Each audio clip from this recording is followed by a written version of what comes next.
Jey Uso gets taken away on the ambulance.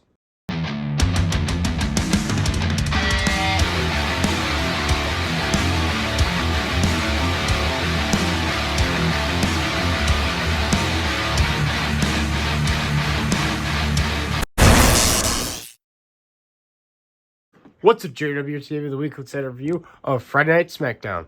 They kicked off the show with everybody in panic backstage because Jey Uso is getting stretchered off in an ambulance. He's being sent to the hospital. Everybody backstage is pissed off. Jacob Fatu is losing his mind. Cody Rhodes wants answers.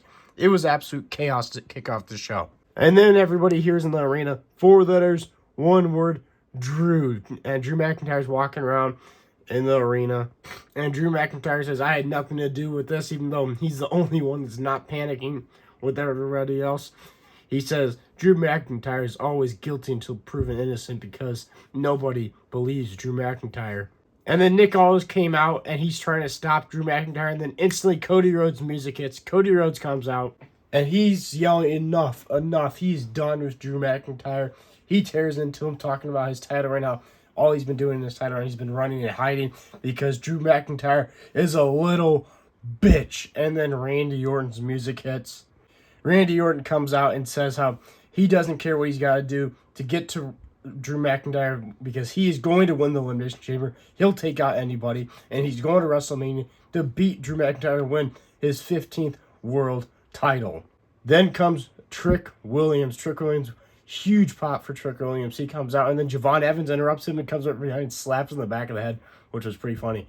Javon Evans gets in the ring, and then LA Knight's music hits. LA Knight comes down and pretty much tears everybody to shreds on the promos.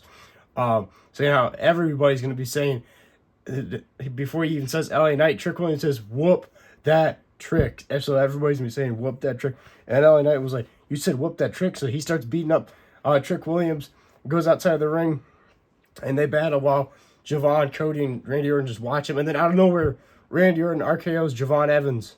And then there was 2 of them. Cody Rhodes and Randy Orton go face to face, and Randy Orton walks out, and he looks pissed off. So with Jey Uso being taken out, put in the ambulance, that means there's only 5 superstars in the Elimination Chamber right now. So Logan Paul, Austin Theory, and Paul Heyman go up to Nick Aldis and start pleading their case why Logan Paul should be put in the Elimination Chamber match. Nick Aldis tells Paul Heyman, Logan Paul, and Austin Theory how they're awful suspicious for now magically coming up from asking for an Elimination Chamber match, and they have nowhere to be seen the whole show.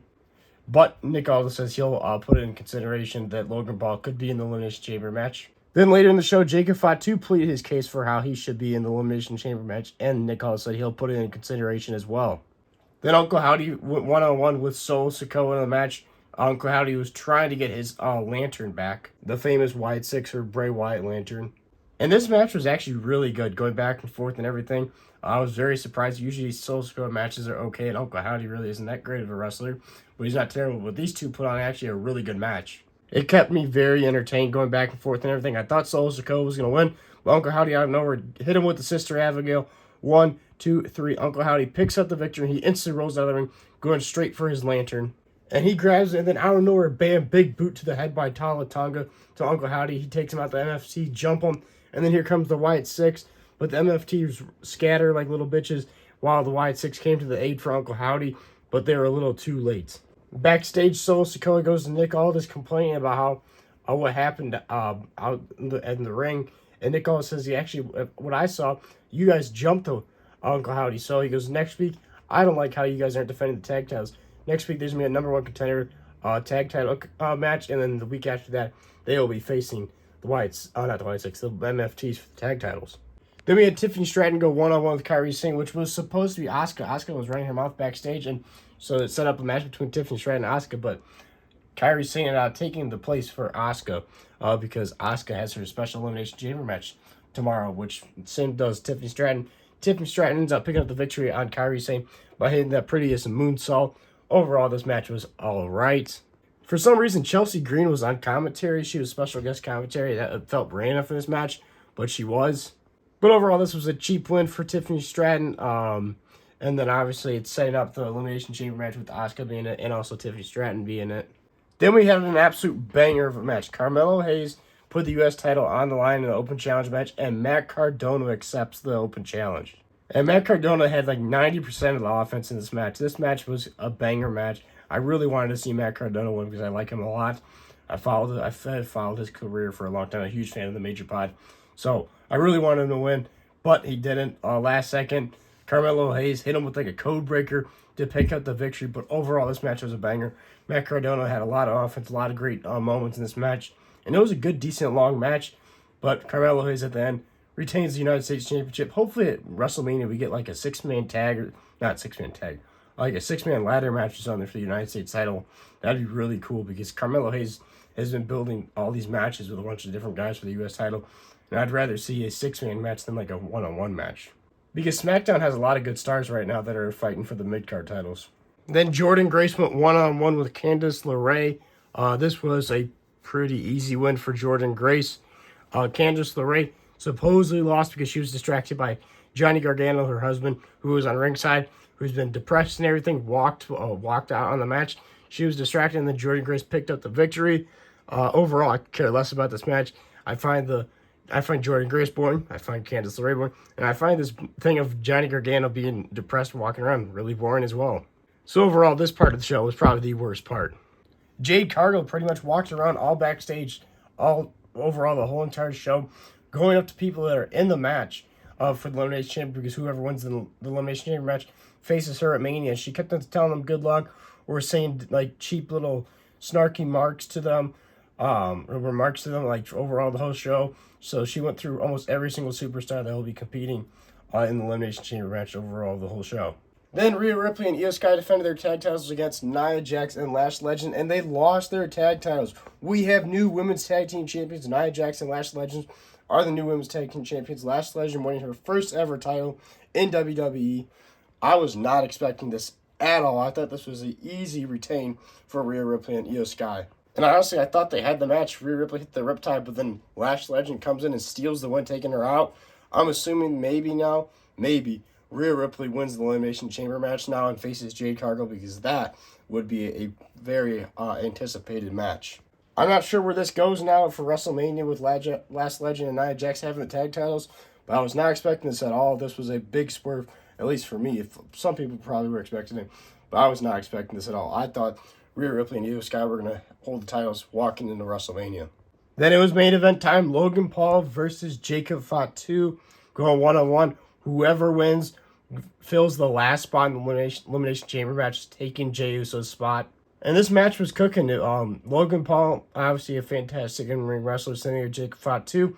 There was a couple times I thought Logan Paul had it. Paul Heyman distracted the ref, and Logan Paul came up from behind and hit Jacob Fatu with the low blow, punched him in the face. I thought it was over. 1-2. Jacob Fatu kicks out at like 2.999. It was insane. And then the Masked Man showed up. He got involved in this, and Logan Paul easily punches him in the face and rips the mask off, and he reveals it to be like, nobody knows who it is on social media, anything. Nobody knows who this guy is. It's like some jobber, and it's revealed, like the Masked Man's just revealed to be some jobber. So is this a fake out? Is this like a fake Masked Man? Like, is this the Masked Man's like phony? Like, what is this? I don't know. Like, is this his like little henchman? But all I know is Logan Paul took him out super easy with that freaking right hand hook and revealed him to be like, nobody knows who he is. He's some jobber. So I don't know. Is the true Masked Man, or is it not the real Masked Man? And this is just his little henchman to be a distraction decoy. But Logan Paul gets back in the ring, and Jacob Fatu's not paying attention. Well, Jacob Fatu goes to the top rope to hit his backflip moonsault thing. And Drew McIntyre comes out when the ref wasn't looking and hits him in the head with the world title. And Drew McIntyre instantly drops down, but laying down by the ring, so he isn't noticed by the ref. But Jacob Fatu just got taken out, and Logan Paul takes advantage of it and rolls him up. 1, 2, 3. Logan Paul is going on to the Elimination Chamber match, and Jacob Fatu now has been screwed twice by Drew McIntyre for getting an opportunity in the Elimination Chamber match. Jacob Fatu was in a normal Elimination Chamber qualifying match and lost because of Drew McIntyre. And then this time, he lost again in the Elimination Chamber qualifying match. Drew McIntyre truly does not want Jacob Fatu coming after him for the world title. Now Logan Paul will be the sixth man in the Elimination Chamber match. So it's going to be Trick Williams, Javon Evans, LA Knight, Cody Rhodes, Randy Orton, and Logan Paul tomorrow.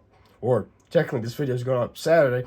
So today, Elimination Chamber match, there'll be all 6 of them battling. Whoever wins faces Drew McIntyre at WrestleMania for the WWE Championship. I'm sticking with my prediction that Randy Orton's going to win, and then Cody Rhodes and Jacob Fatu are going to weasel their way in the match, and it's going to be a fatal 4-way at Mania for the title, and I think it'll be absolutely awesome. So there you have it. That was the review of this Friday Night SmackDown, the go-home show before Elimination Chamber. Overall, this SmackDown makes Raw look like a joke. Raw was so bad this week, and SmackDown was an absolute banger of a show. It kept me very entertained. There was a couple low points like that Jordan Grace match, but overall, this show was very entertaining.